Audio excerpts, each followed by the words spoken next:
Welcome to Episode 47, Contingency Planning, Part 3. In this session, we focus on proof, the evidence that a continuity program does more than exist on paper.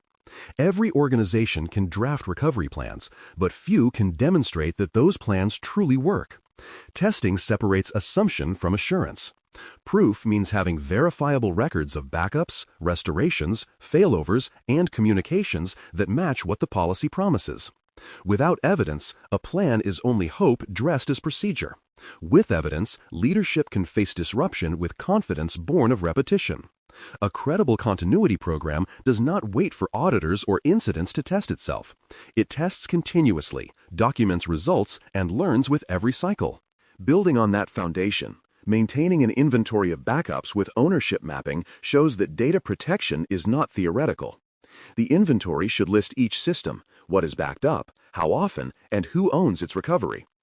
Ownership makes accountability visible. No file set or application should live in limbo. For example, an entry might read, Finance Database, Daily Full, owned by Operations, verified monthly. This linkage turns the backup process from a technical routine into a managed service.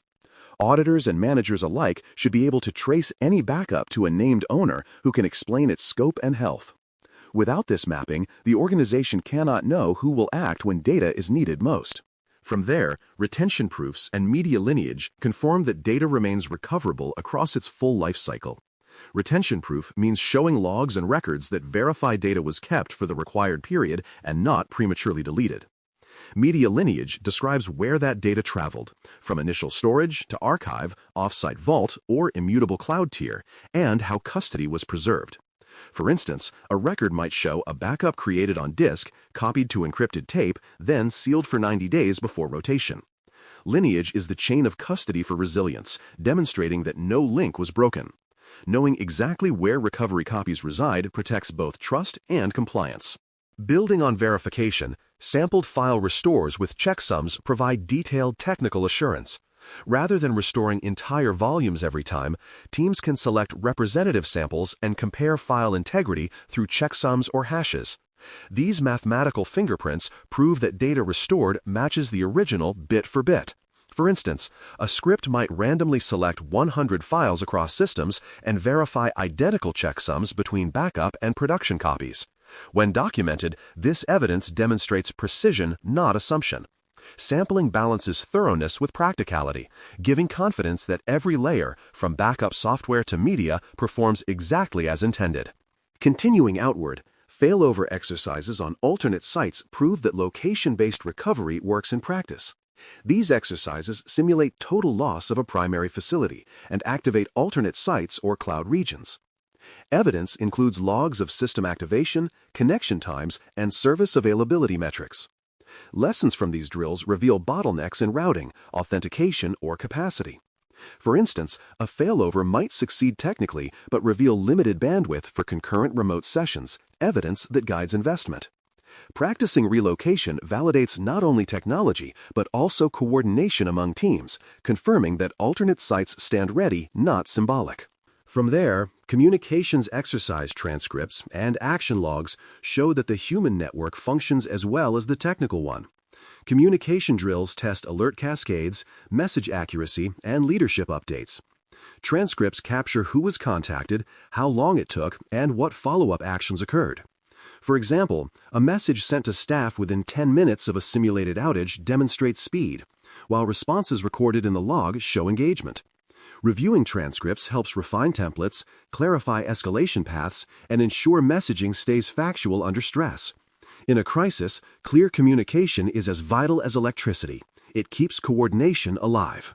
Building on external accountability, provider attestations and verification artifacts extend confidence into shared environments. Many services depend on third parties, cloud hosts, network carriers, or software vendors, whose continuity practices affect your own.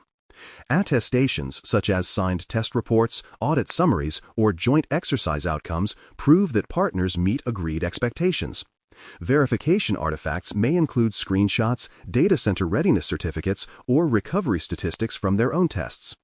Collecting and reviewing these artifacts annually turns inherited assurances into concrete evidence.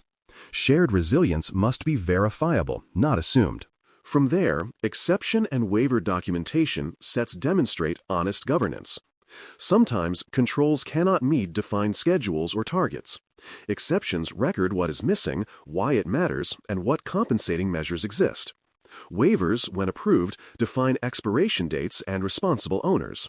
For instance, an exception might allow deferred testing of a non-critical system until after hardware refresh, with compensating off-site snapshots. Documented governance shows maturity. It proves the organization faces limitations transparently and manages risk consciously, rather than quietly ignoring gaps.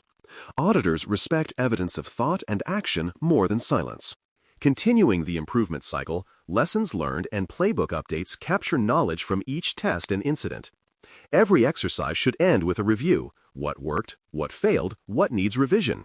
These lessons flow into updated runbooks, improved automation, or redefined triggers. For example, discovering that recovery scripts rely on a single administrator might prompt cross-training or access distribution. Documenting lessons builds continuity of thought between exercises, ensuring progress rather than repetition. Learning, recorded and applied, transforms testing from compliance to capability growth. From there, evidence retention schedules and ownership clarify who keeps records, where they reside, and how long they persist. Evidence itself becomes part of governance. Too little invites doubt, too much overwhelms. Define retention by regulation, system criticality, and future audit needs. For instance, keep annual test summaries for 5 years and raw logs for 1. Assign owners for storage, version control, and secure disposal. This discipline prevents both accidental loss and indefinite accumulation.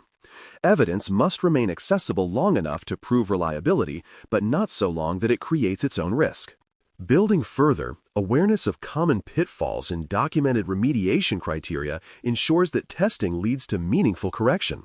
Typical pitfalls include incomplete backup coverage, unverified restores, outdated contact lists, or tests that measure only success, not timing. Acceptance criteria should define what passing truly means: recovery within target, validated data, documented evidence, and identified improvements. A failure that produces lessons is not failure, silence is. Structured remediation ensures that weaknesses do not repeat. Over time, consistent criteria create a culture where testing is anticipated, not avoided.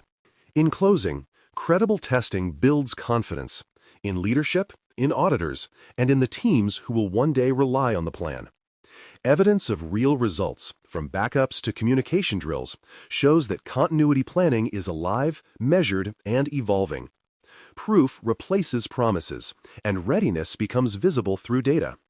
When every layer, technical, procedural, and human, has been exercised and documented, continuity stops being a binder on a shelf and becomes a practiced capability.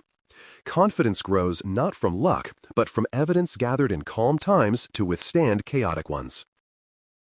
Thanks for listening. For more audio courses, daily newsletters, and more, please visit DailyCyber.News.